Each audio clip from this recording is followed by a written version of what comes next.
All right, let's see if we can do this. Ready? I can't sing it at the same time. Okay. Jingle bells, jingle bells, jingle bells. Hold on. Okay, 1, 2, 3. Jingle bells, jingle bells, jingle all the way.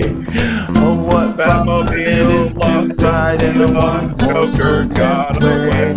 Hey, hey. Jingle bells, jingle bells, jingle all the way. Oh my God. Oh, what fun it is to ride in a IoT Coffee Talk. Oh, Jazzy hands. My God. yeah. Where was it in our contract that said we have to sing along with Leonard? People don't realize that was a test of 5G, so if that was the connectivity that you would have available to do intercontinental robotic surgery, that is what you would get. You would get a cacophony of connectivity, which would likely result in the death of the patient. I was just going to say that. I'm glad you did. Yeah, But Leonard, even if a patient dies, all that matters is that it was an operationally efficient death because the doctor did not have to travel. And at the end of the day, what matters is the bottom line, right? Yes, the cost. Okay. Yes. Yeah. So to our IoT Coffee Talk audience, Merry New Year! Happy New Year!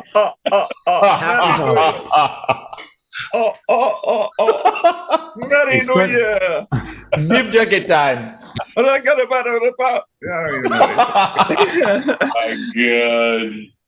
So 2023 will be the IoT year? 2023 will be the IoT year? Yeah. Paco said 2023 is going to be the year IoT finally hits. Yeah. Okay. Well, it's going to be a good year then. How many years have we written those predictions? 35. Oh my God. That's right up there with, I used to write predictions on this year's going to be the year that Windows Phone takes off and takes over the market. Nice. Yeah. Well, these things are becoming like, the Loch Ness Monster and Sasquatch. They're just elusive, and maybe they're just myths. Maybe we're just making a big deal out of nothing. But if we're making a living out of it. Some people are who recognize that it's just a hell of a lot of hard work, and it's technology, hardware, software that has to come together. And you can call it IoT if you want, but it's been there. It's like a lot of stuff. It's just been there. Somebody decided to, call it out. It's typically academic. Says, hey, did you know these people are doing this thing? And then a research firm gets a hold of it and starts going nuts with it, sort of like... I love the term research firm. Yeah.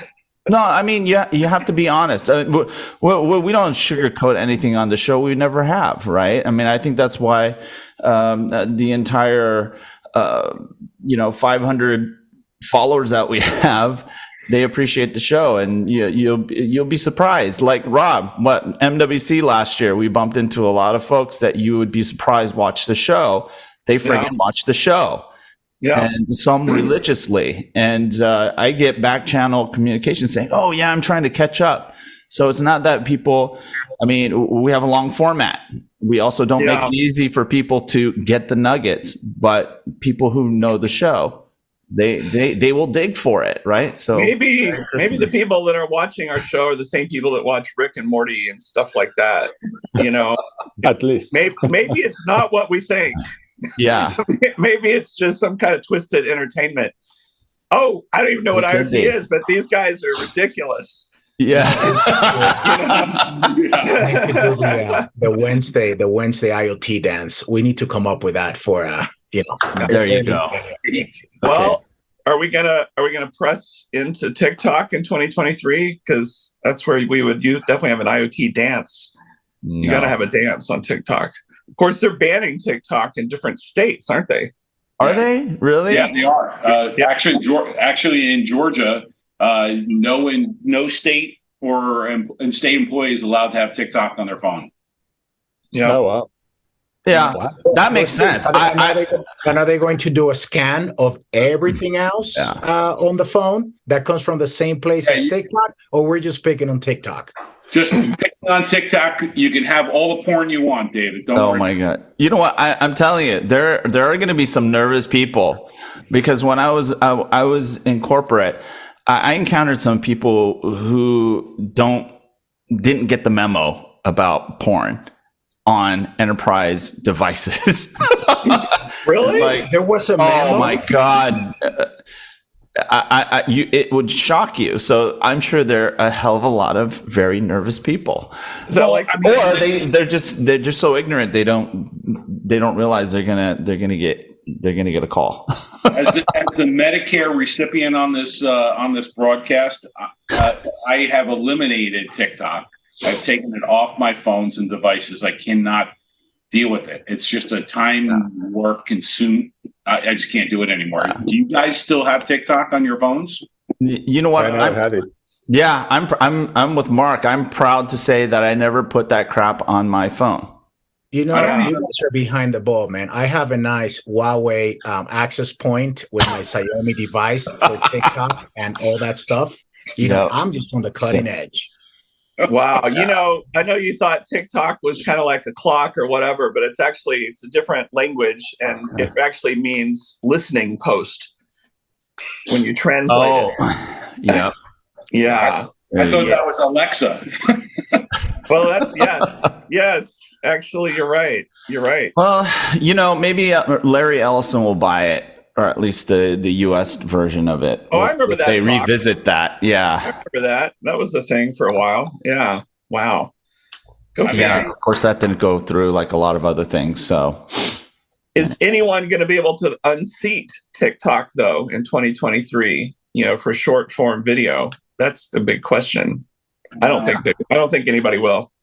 I tend to agree with you on that one, Rob. I just think that it's going to take some kind of governmental action, aka Huawei and ZTE, and you can't use TikTok as a federal regulation or something to be able to stop it. I don't know any other way. Man, that's reaching, man. That is reaching. Clones in the like American TikTok clones? Yeah, probably there are. Google, yes. I mean, what is it? YouTube Shorts. Facebook has been trying to do it, but I mean, look what's happening to Facebook. I mean, if you want to, Instagram has Reels. I mean, that's that's the same deal. Yeah. Probably it's the target audience, right? The target audience is completely different from TikTok to YouTube or Instagram or Facebook. Of course, when you check out those Instagram Reels, you find out that they came from TikTok. Exactly. They're 3 weeks old. Yeah. That's how we old people get it. Yeah. Exactly. Oh my gosh. Wow. Good times. So what is everybody doing here? So what's going on in these beautiful Hanukkah days right now? Hey, we're on our fourth crazy night. Yeah. Is it crazy? Fourth crazy night. Adam Sandler was hanging out with you. Yeah. Singing the Hanukkah song. Exactly. That's like my favorite song. I know. I went to a neighborhood party at a Hanukkah with the potato latkes and everything else, and that song was playing, and I was really amazed at how many people don't know that song. How do they not know it? Oh, really? How do you not know it? How did they not watch Saturday Night Live back then when it was good? Alexa, we turned up Alexa and got it louder, and it was just amazing. He's a Jew too, and they're like, I don't even know that either. Yeah. That's right. We just outed Michael Douglas. That's and Harrison Ford. He's half Jewish. Half Jewish. So funny. I loved how Adam Sandler made up lots of songs back then on Saturday Night Live. I remember that was during the grunge time. He'd be up there trying to sing Pearl Jam. Green and a concrete. No one really knows what they were saying. Yeah, that was classic. He's a national treasure. Yeah, he is.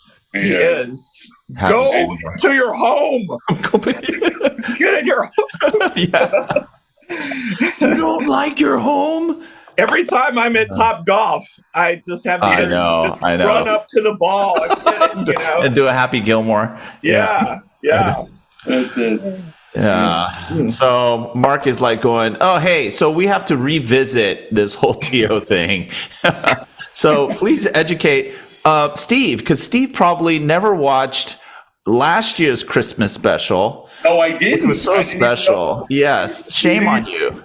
I had to prepare and start learning, jingle bells and stuff. Yeah, you have to get with the script, man. So, hey, come on, Marc, explain to the world, because you know what? I was totally ignorant. I had no idea you guys had this thing going on, which is actually pretty amazing. This is an ancient tradition. Yeah. What the hell is that? See? This is a lock that you go with your children to the forest, and like a month before Christmas, and then you just get the lock. Usually, magically, it appears in the forest with a nose and mouth, and with a nice costume. And then you bring it at home and you feed it with food, and it magically eats all the food.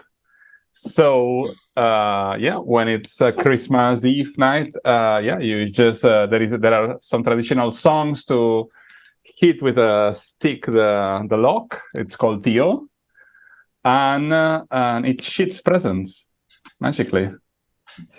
There it is. Presents. Yeah. Who needs Santa coming down the chimney when you have that? Yeah, exactly. It's strange traditions. Yeah, I don't know why Coke just made Santa more interesting than this. It is. You have a great point. It is much more efficient, more plausible, because think about it. In order for Santa to hit all the locations he has to drop presents, he would have to fly faster than the speed of light, right? Yeah. It's just like crazy. I mean, that's like saying 5G can enable intercontinental robotics. It was like, it's like the beginning of this show. Yeah. No, so it is much more likely that little log shits presents for our kids all over the world than Santa. No, I totally agree. This feels like... And then, actually, the day after, you need to return the lock into the forest. Okay. In the... Sustainability, like it's and it's the nature, nature just you feed the nature, grows, but then not in the winter, nature just stop for a bit, and then in the spring, because really it will grow again. You guys are just ruining Santa. He spent millions of dollars on a consultancy, and then millions of dollars on a program for ERP and supply chain industrial IoT, at least. Not talk to anything else. Rockwell Automation, Schneider Electric. Yeah. I tell you, by the way, did you watch this movie Arthur Christmas? Arthur? What? Arthur Christmas. After Christmas? After Christmas. I just maybe if he had Buddy on the log. Just now we're talking. Right? Now we're talking. If you have Buddy. Oh, God. Game changer. I get it. Yeah. Elf. I can show that to my grandkids. Yeah. Yeah. I think this sounds like this could be great material for an episode of South Park. The log thing. And shitting doesn't that seem like something we'd say, hey, Kenny, look. Yeah, exactly. But this is educational. I had no idea that, there was such a fascination with this, even beyond, or the whole pooping thing, beyond the TO, right? Because, they have that other thing. Yeah, there's so many different kinds of Christmas. Kind of like my kind of Christmas is listening to Barbra Streisand and Neil Diamond sing Christmas carols. That's the kind of thing. Mariah Carey. Our house is Mariah Carey. She's not legit enough. She's not legit as Babs. I'm sorry. Them's fighting words, man. Yeah. For Mariah Carey all day long. Different generations. So now you're telling me, Leonard, you sat next to the TV and watched her last night? Yes. I'll admit it. Great. So funny. Yeah. But so what do you guys think about 2022? What are your retrospective what's that? It's ups and downs. Ups and downs. Yeah. For sure. What were your takes from this year? I mean, you asked a question. The biggest thing was the Sigfox being brought back from the depths of the cemetery, right? I mean, like that would be like in my top 5 IoT things that happened in 22. Now I'm trying to think of who did Sora come by? Who did Tell It buy that we were talking about? They bought like 2 companies. Talos. Yes. So, I think the M&A, was interesting. Yeah. And consolidation. We won't know if it was a good idea until, end of 23, but, all the M&A, comes up. What else would be on my list? I would put the combination of a handful of microcontroller and chipset and platform makers that are making it just incredibly cheap and stupid easy to just buy something from them, like buy 10 units and do whatever you want, and it's just super easy for the tinkerers. And I think what changed in 22 over the past few years is that a few of these guys just decided to put like a little kit together that was, a few more steps from what we had been seeing before. And I would plug Berlina Fin, in there. These guys are making it super easy to just, cook something together. And so anyway, that's my list, little, aggregate, IoT bundle stuff and M&A and the resurrection of Sigfox. Pretty good. It's pretty good. I like that. So I left Ericsson, and my whole team we sold IoT Accelerator and Connected Vehicle Cloud to Aris Communications. I'm going to use the word sold in air quotes there. I don't know which direction the money flowed on that deal, but that was an interesting one. I think a highlight for me, let me find it here, was sitting in a Walmart parking lot with good signal and getting tech support via LinkedIn chat with Marc here. I remember getting this Blues wireless thing to work, and I have it sitting on the dashboard of my car. I'm checking my signal, looking at my phone. Yeah, I think I've got 5G here. Yeah. That was crazy, sending lots of commands back and forth to finally get this thing to work. And so that was definitely a highlight. We certainly had a great time at MWC. Oh yeah. That was so much fun. So what we thought it was about maybe 50,000-ish people showed up maybe at that time. Do we think it's going to be more in the coming months? Do you think it'll get back to normal, or you think it's going to go down? Less. It'll be about the same, I think. But why do you think it's going to be less? Because whether we like it or not, the telco hype machine is not showing up like they've shown up in previous years. Are we talking Barcelona? Yeah. If you look at I was looking through the agenda a couple of days ago, and I couldn't find like a single C-level executive keynote about anything. And whether we like it or not, the tier 1 telcos drive a lot of the presence for MWC. So based on how they showed up last year and how the attendance was, and being that they're not going to show up this year, I tend to think that it's going to be, lower attendance. Not that it's going to be a bad quality event, just more targeted, less people sort of thing. If the telcos have their sway. I forgot who posted this morning on LinkedIn, and I responded to that. Even CES has a very, very limited amount of 5G discussions going on, and that the telcos are not at CES as well. So my response was, well, we don't really need them. They're a pipe company. They're not a value-added integration services company anymore. So we really don't need them.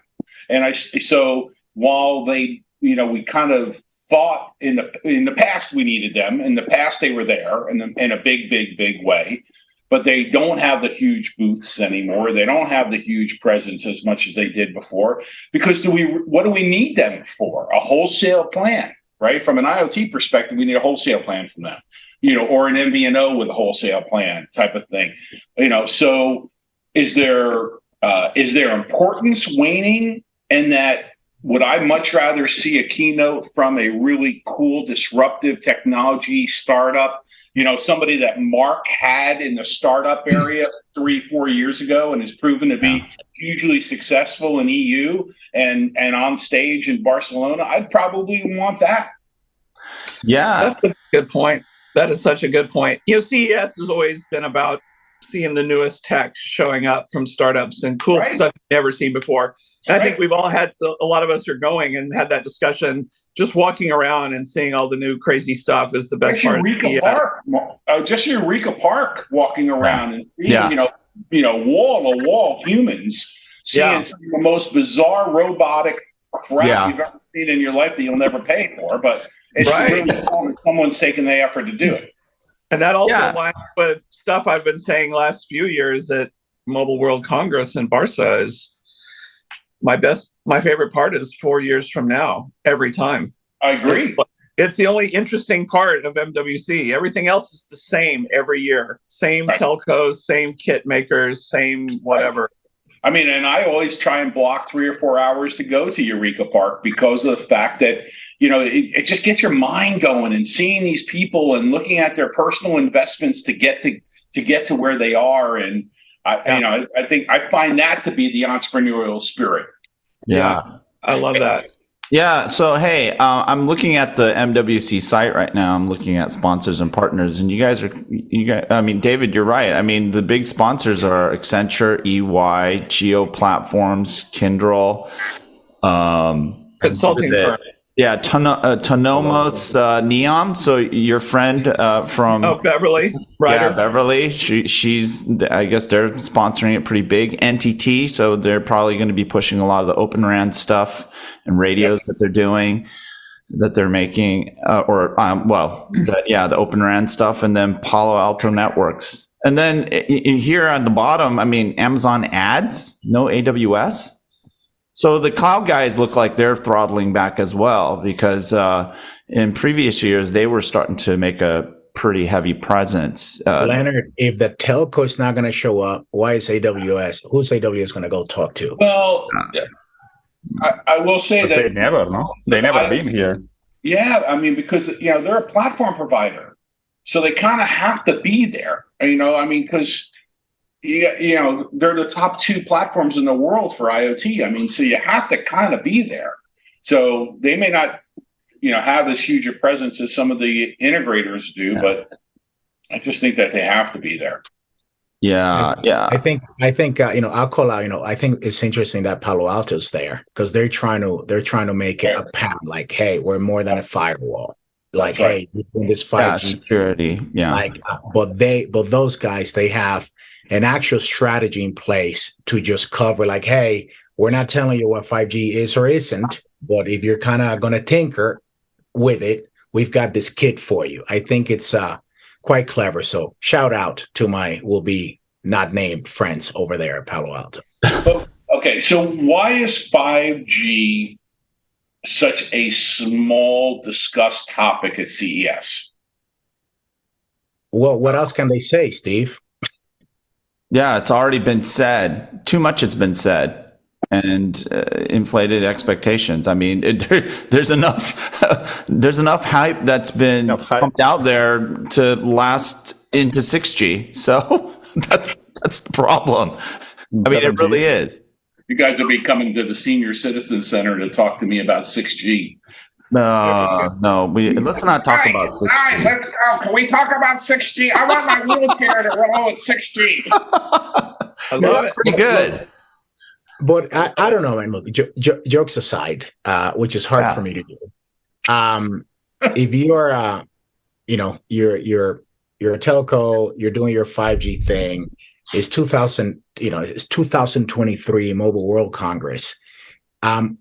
There's nothing left to be said outside of very specific improvements that you made. Hey, did you do something with that spectrum? Okay, great. Hey, did you light up more small cells?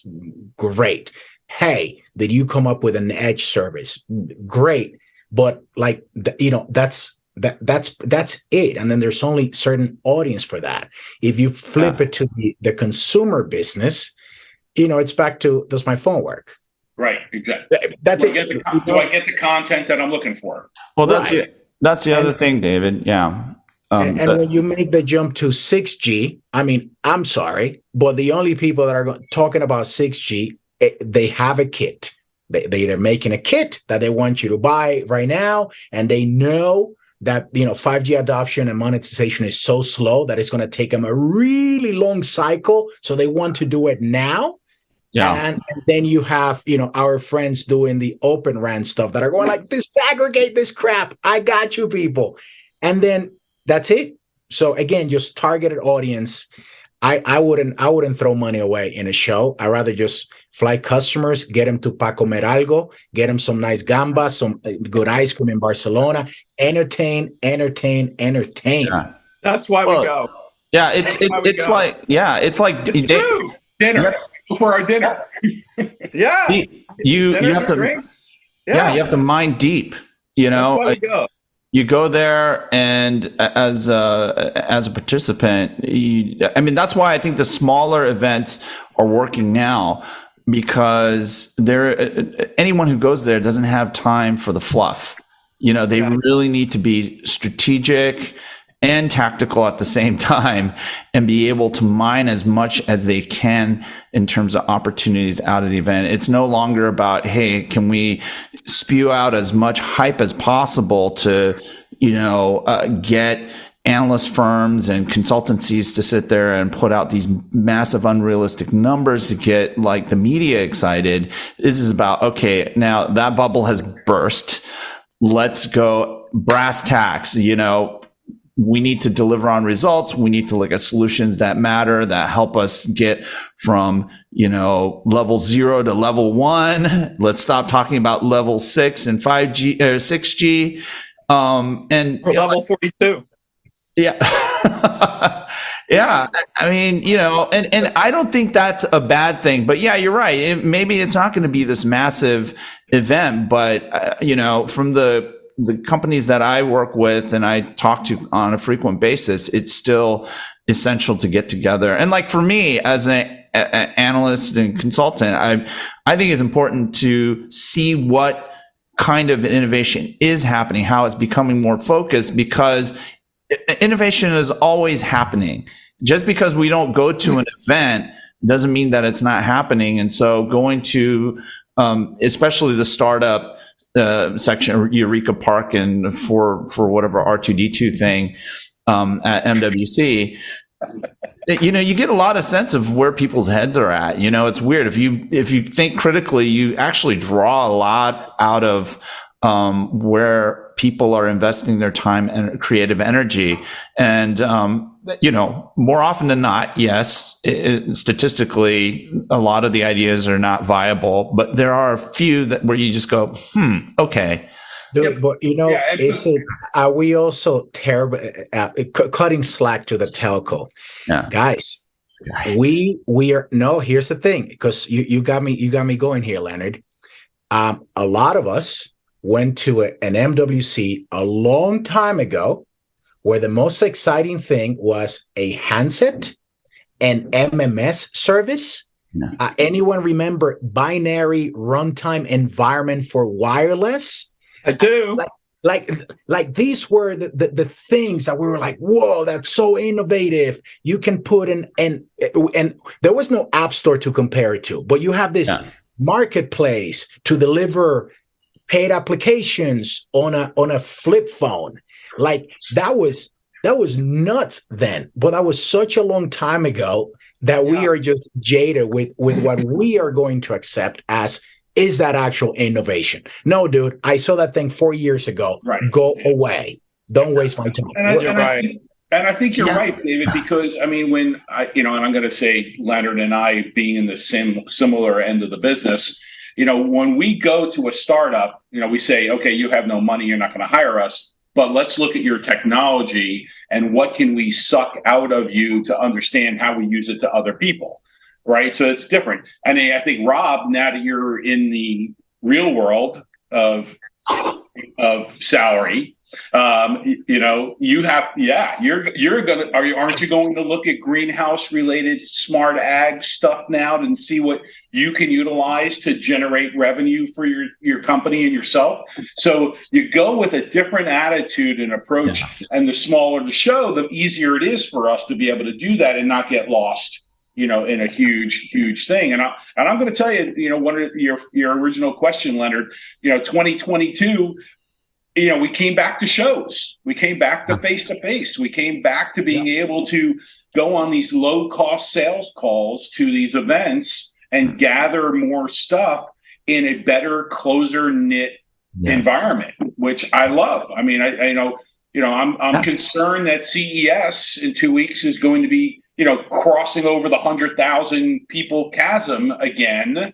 And you're getting lost, and you just can't get done what you wanted to do or you could do a year ago or the COVID year. I haven't heard anyone complain about the smaller events. No one.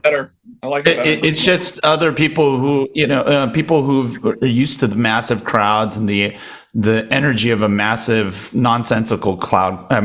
Actually, they're the ones that say, "Oh, it's not as big." It's like, no, you talk to the people who go there for a purpose and they get tons out of it. So I think there's a danger of like crapping on the events.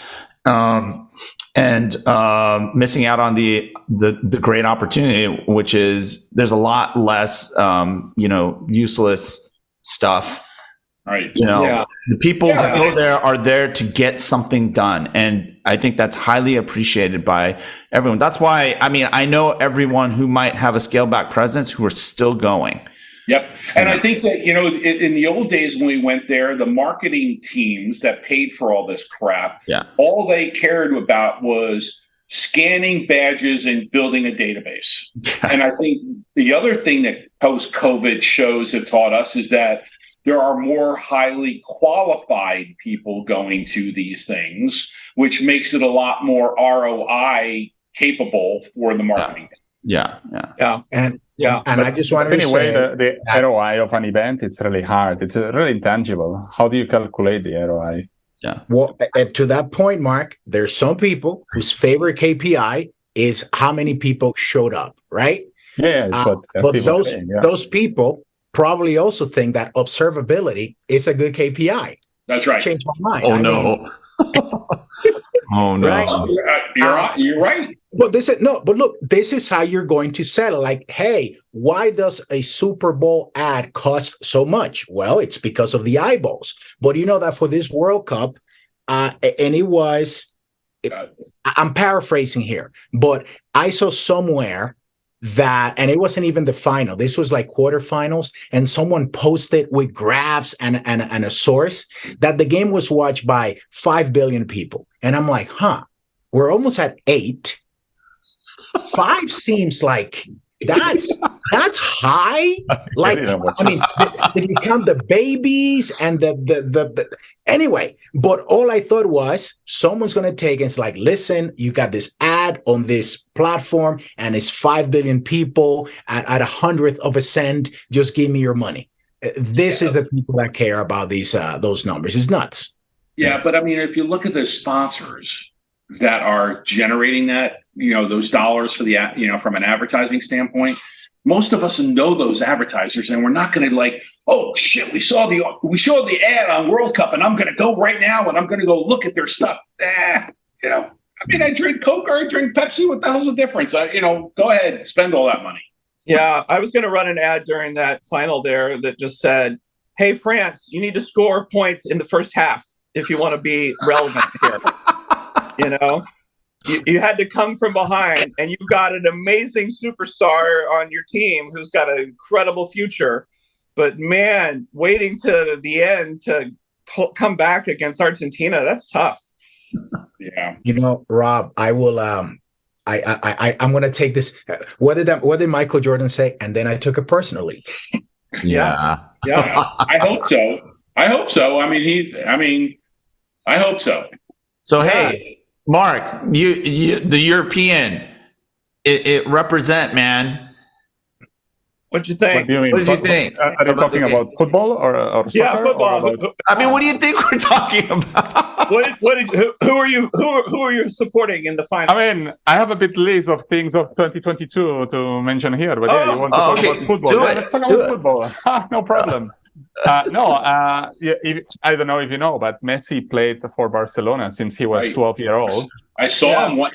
I saw him when I was at one of the MWCs. I went to see him play. So everyone was cheering out for Argentina, to see him winning because he was very frustrated. So Argentina was telling shit to Messi since a couple of days ago. Every year. So I mean, I'm so happy for him. I am to finally, because Argentina basically was telling shit because they were saying like, Barcelona is winning too much. No, well, they lost too much as well, but that's another story. You are making too much in Barcelona, and you came to the Argentinian national team, and you don't do what you do in Barcelona. But they don't understand that 11 people play together, and they need to pass the ball. And that Barcelona was playing very well there on these, and so it was easier for Messi. But I was happy. It's hard. It's if you're a sports fan and this cup didn't move you, I think you're already dead. Even if you just watch the final, David. Even down to the Messi connection with from Argentina, from a little town called Rosario, to playing with Barcelona, but secretly always wanting to represent Argentina for the national team, because Messi he's won everything else, and it's such a great story about country, about culture, about self-awareness, and for the record, 100% rooting for France here. Okay, that is so, but it's I got over it within 5 minutes, because how do you not feel great for that guy? 37 years old. I know that's I know that's like 3 times younger than Steve, but this is the guy's last World Cup. Steve, I have to get back to you because you told Rob that he was going to go to the real world, so I had to. I know David, you're sitting there like with France, is like, put in Zidane, do whatever you got to do. Bring the headbutts. Yeah, we need the headbutts. Yeah, yes. Exactly. Oh my god. Oh my god. Hey, I just want to say a couple things. We should let Marc get to his list. Yeah, Marc did homework, so. Yes, like us. Homework. Wait. What did you say? What were you saying? No. But I was about to mention something else about the World Cup, that I was super surprised to read that there was one stadium called 974. Did you read about the story of this stadium? So it was called 974, and I was like, what the fuck is this name for a stadium? And this is because it was built with 974 containers, like shipping containers, and it's like a stadium that can move to another, so they can just gather all the containers again and just move this stadium wherever else in the world. So they are moving these to a country in Africa. The containers were what, the stands for the people? The stadium was built using containers. 974 not only was the amount of containers used, but plus 974 is also the country code when you call Qatar. And I thought, and yes, what Marc just said, I thought it was 974 represented how many people died building the stadium. No, that would have been about 9,900. 9,000 people died. Okay. Yeah. Okay. All right. Let's not forget that. Okay. I want to say something about 5G and 6G. First thing, and I've said this before, I don't know that many people are going to see 6G see the light of day ever. Actually, I think kit makers and people are going to work on it and they're going to build it. The deployment of 5G is so slow. And people always forget that it takes money to buy spectrum, and it takes money to do this, and the operators don't have any money. And they sell bonds, they're leveraged, they're taking loans to try. And so they're already all virtually bankrupt. It's not a moneymaker to be a telecom company. Most of them just hope to break even, maybe have one single digit growth. There's no money for 6G. There's no money for 5G for most of the world. 10 years from now, you'll see giant parts of the world that don't have 5G rolled out. And it's just because there's affordability. They just don't have the money to buy the spectrum and put out the kit. And Rob, I've talked to several companies that were remaining nameless that got PAL licenses and are now thinking of suing the FCC to get their money back and give the licenses back because it was overhyped and overpromised. And they cannot meet the deadlines in a profitable way. Yeah, but that's not the FCC's fault entirely, right? I mean, that's a lot of industry folks basically pumping that spectrum up. So it's just a narrative. You're a victim of. You see that this is why we always talk about hype being bad, or at least I do. Hype is bad for your health. Exactly. And even people who sit there and say, well, and try to justify it's like, no, there's no need for it because Leonard, let people go bonkers with it. You don't think the FCC rules were predatory? Yeah. I think they were. I agree with him.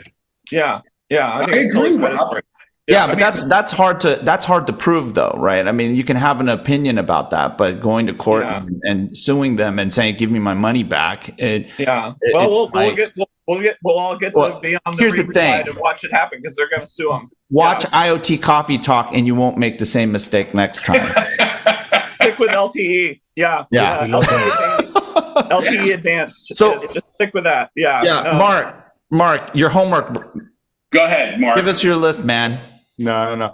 One of the things I think that I hope that it's gonna be solved from next week, from a couple of weeks in 2023. Is the chip shortage. So we are. That's a good one. We are suffering now. We suffer on 2022 a big chip shortage, and it's affecting a lot of companies. Not from car manufacturers to startups who are starting their product or to IoT people. The IoT people and startups and people who rely on those devices and sensors. Absolutely. So I was reading last week this Raspberry Pi blog post saying that they hope that I don't know if Q1 or Q2 they expect to have the Raspberry Pis in the market as was a couple of years ago. Yeah. So that's a good sign that the chip shortage it's getting over. Let's see what they use. Yeah. But at least there are signs that this is getting over. Let's hope so. Yeah. Another big, speaking to Marc here, another big event that happened in 2022 is the launch of the Ming stack. Yeah. A lot of people all over the world are going, wow, this is when the Ming stack came about. And thank you, Marc, for doing that. That's huge. Yay. I didn't invent this. This was no. You invented it. You invented it. Just take credit. I don't want to get credits or something like that. No, look, remember, actually, Main Stack and the internet, Al Gore and Rob Tiffany. Yeah. What were you going to say, Marc? No, it's interesting how it gets a lot of not a lot, but some repercussion, and a lot of people contact me about this, and they were using it without knowing it. Maybe it's in 2023. Maybe you should write a book about the Ming stack and how to use it.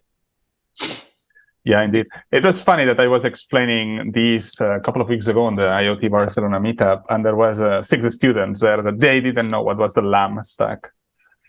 They're too young. It was hard to explain to compare with. Yeah, but again, Marc, is that because the professors that they go to school with don't understand it or don't know it either? The LAMP stack, you mean, or? Yeah. No.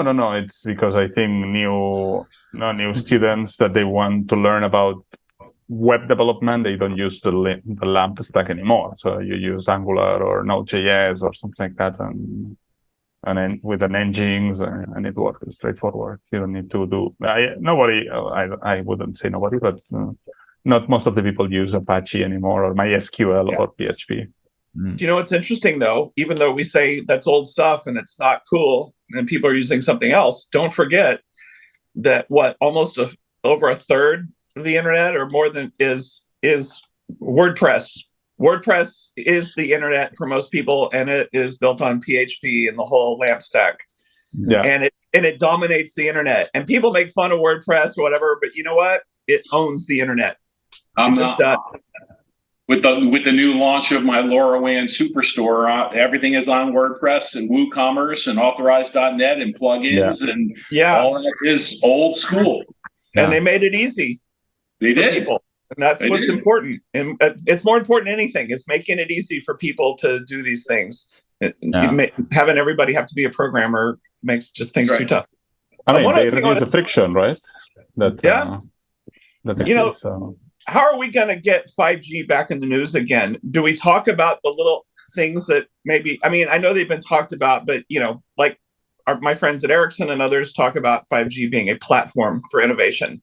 And a lot of people scratch their head and they go, it's a network, it's not a platform. But some of us know that there are APIs that can be exposed in that network that programmers could take advantage of if all the telecom companies got together and allowed that to happen instead of being gatekeepers again, because those APIs are in the spec and they are in the kit, but there's gatekeepers preventing developers from building solutions on that platform.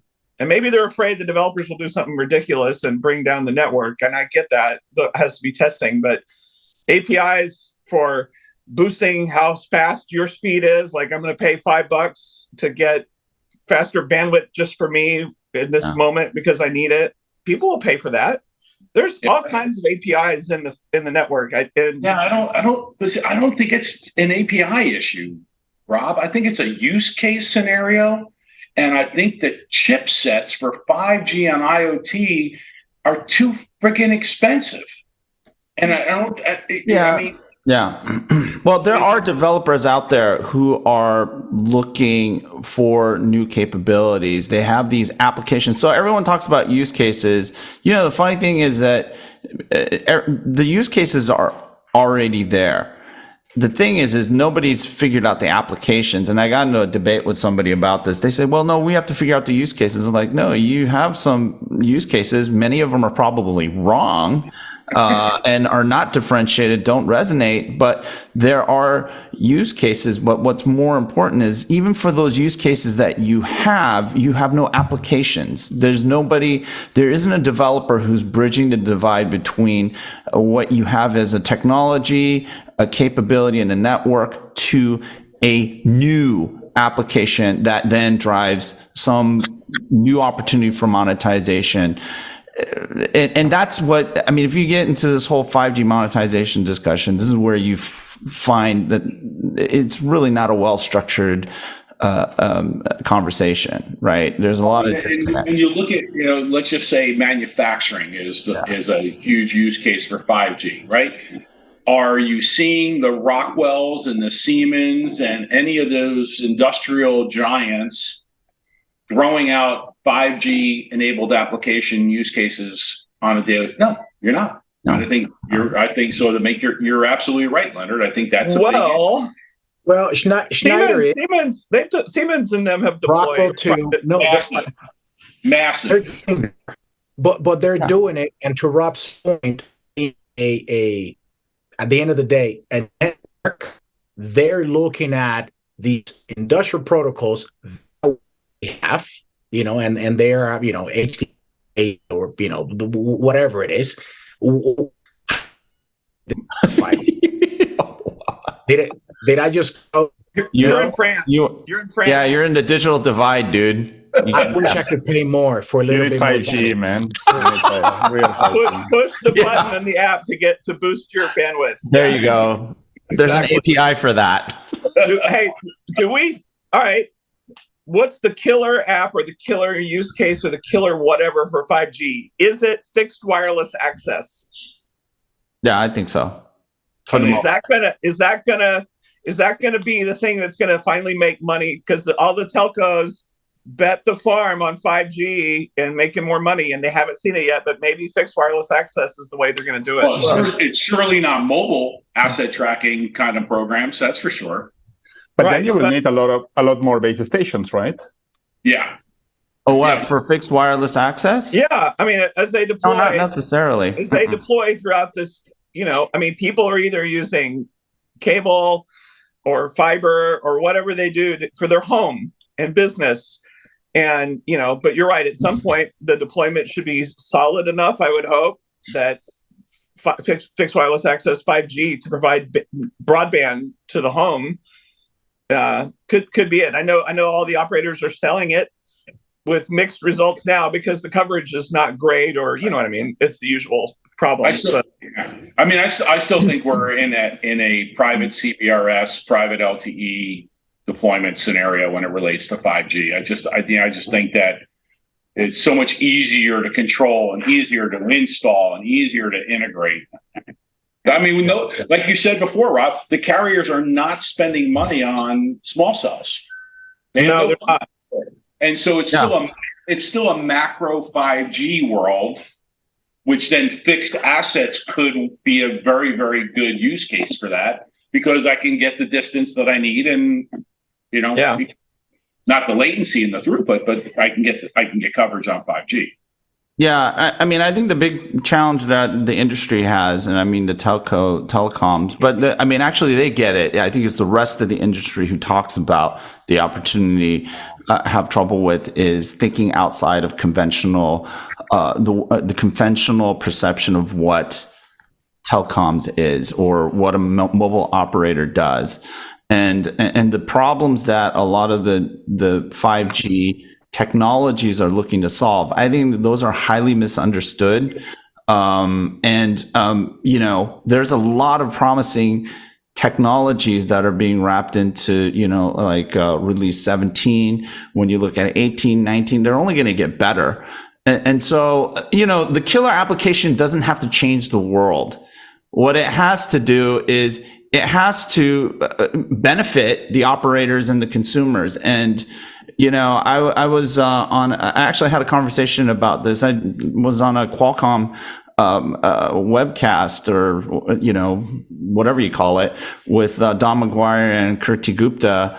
And, in our pre-taping discussion, we talked about how, holy crap, in my neighborhood in La Jolla, the condo that I have there, look at the early editions of IoT Coffee Talk. It was in that condo. How bad the quality is, and I could barely have a Zoom call. And now look at this. I have fixed fiber to the home, and I freaking look marvelous. Wow, it's like, you are so awesome. Look at how vivid this hat is. You are so vivid. It's like ridiculous. I am so vivid. You are ridiculous. I'm totally ridiculous. But you know what? In this season of giving, I just want to give a shout out to Elevate Our Kids. We've been doing a big effort, last few months to raise money. Again, we talk about the digital divide. That's broadband, internet to the home. It's computers, and that's the generic thing when you think about the digital divide. Saw some great information come out, some statistics from Purdue yesterday. I think Scott Luton posted that, talking about demographics and who's got what, where. It's interesting. But we at IoT Coffee Talk are all about closing the digital divide. This thing we talk about every week is just a facilitator for Elevate Our Kids, is what it is. And so we raise money so that we can buy laptops for kids and get internet connectivity into those homes for these families that are in communities that are underserved, under-resourced. Yeah. $300 will get us a laptop and internet connectivity, into their home, and make a difference to, because what's that workforce of the future that's going to be using all this digital technology that we're all trying to roll out right now? So we got to make sure they're prepared. And a lot of kids are wholly unprepared for this. They're not, they're not teaching computer science in most schools at all. That's right. And they're not, and then kids who want to avail themselves of it, they just not have the ability. And, it was too many, we started this in COVID, kids had to go home and go to school from home. And it turns out there's still the haves and have-nots out there. Yeah. Affluent, wealthy school districts had iPads for their kids. Lots of other school districts, they had nothing. They had their notebook and paper and pen. And so anyway, that's our mission. We're here to help in this season of giving. I really hope that you'll reach deep into your pockets. $300 takes care of a kid. So go to elevateourkids.org when you can donate and tax write-off. For some. Depends on the state. Hey, so David had a great suggestion. So let's cap off this episode, this special, very, very special Christmas episode, TO episode. Huh? What? It's all and a Hanukkah. Yes, Hanukkah episode by dropping some Buddha knowledge on our audience. So educational recommendations to developers and business developers and service providers. So why don't we go around the room and drop your one little nugget for our audience to cap off 2023 or 2022. All right. Hey kids, if you learn Python, Python is arguably the easiest programming language to learn. And it turns out it's one of the most versatile languages. You can do Python, on big machines. It turns out it's a great thing for data analysis. Data scientists, are using Python for machine learning. So a lot of value there. But even for basic stuff, you can build websites. But wait for it, IoT. There's Python on the Raspberry Pi. There's MicroPython. There's Circuit Python to run on microcontrollers because we're sustainable. So we are fans of microcontrollers that use less energy.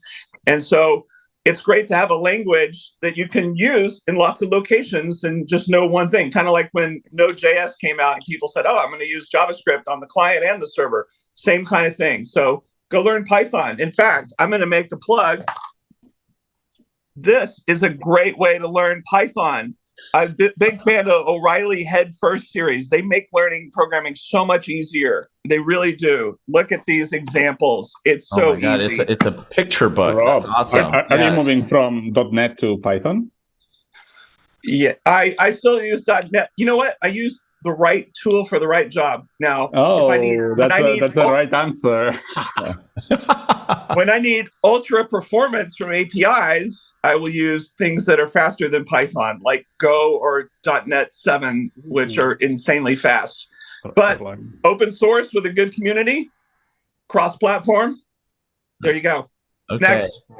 Nice. David. Yeah. So my recommendation, if you are out there in the business development world, finding value with someone that has a big problem and a lot of money, and you want to acquire some of that money for yourself, for your business, for your company, and you want to leverage IoT, absolutely do. But whatever you do, don't call your thing IoT. Just don't say it.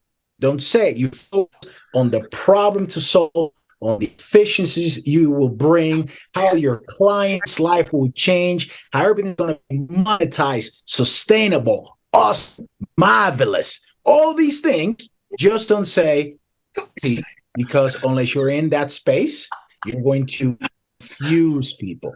And confusion delays the sales cycle. And delaying the sales cycle keeps you away from the narrow. So, kids, I'm being serious. If you need, and call Dave if you need to, but just keep the Internet of Things outside of your pitches.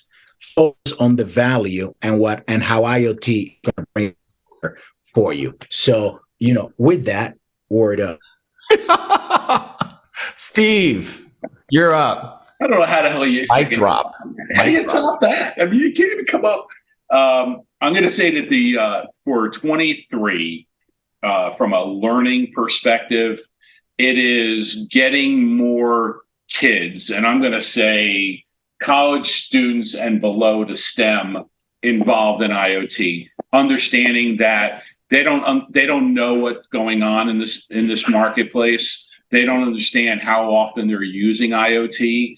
And by getting them more educated and more involved in our industry, we have a succession plan for people to join our industry and grow our industry and expand our industry.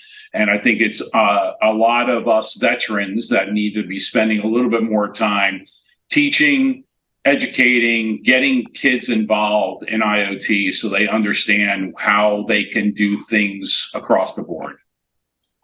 And I will compliment Steve if that. But before that, I will sing the song. Well, I will not sing the song, but I will. Please sing the song. Sing it. Speak it a bit, and then let me check. Oh, too many cowbells. Look at this.